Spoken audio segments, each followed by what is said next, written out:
Pemirsa dimanapun berada wajib menerapkan protokol kesehatan, apalagi adanya virus varian baru Omikron yang telah terdeteksi di Indonesia. Namun masyarakat tetap waspada akan hal tersebut agar tidak terjadi kembali lonjakan COVID-19.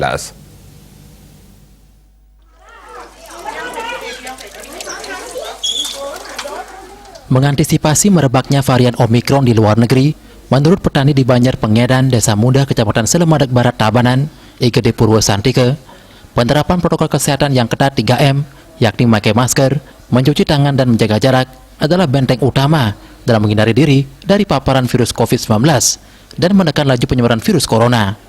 Karena merebaknya virus ini juga berdampak dari penghasilan di bidang pertanian yang mengandalkan menanam kelapa, pisang, kopi, dan ke depan akan kembali mengembangkan tanaman kakao yang dulu sempat booming di tahun 1995 dan berharap ke depannya mendapatkan hasil yang memuaskan.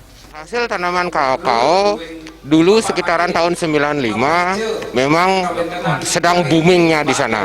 Tapi setelah beranjak tahun sampai akhirnya sekarang hasil daripada tanaman kakao yang ada di wilayah Banjar Pengedan khususnya kelompok Tani Mertasari sudah sangat menurun karena pengaruh daripada penyakit-penyakit yang ada. Kami dari kelompok Tani merasa optimis akan kedepannya hasil dari kelompok hasil dari buah kakao ini, karena saya menilai dengan varietas yang baru, dengan varietas kakao jenis unggul ini kami bisa mendapatkan hasil yang lebih banyak daripada kakao tersebut. Masa pandemi ini kami dari petani ini merasa sangat terdampak karena di samping harga-harga daripada hasil petani itu menurun, di samping itu juga masalah pemasarannya sulit.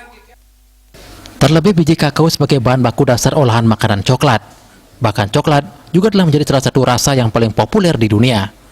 Selain dikonsumsi paling umum dalam bentuk coklat batangan, coklat juga menjadi bahan minuman hangat dan dingin.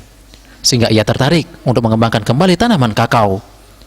Ia bersama kelompok Tani Mertasari memiliki jumlah anggota 45 orang dengan garapan lahan perkebunan seluas 20 hektar yang kini lahannya masih diisi budidaya tanaman seperti kelapa, pisang, kakao, kopi, bahkan porang. Indrawan, Bali TV.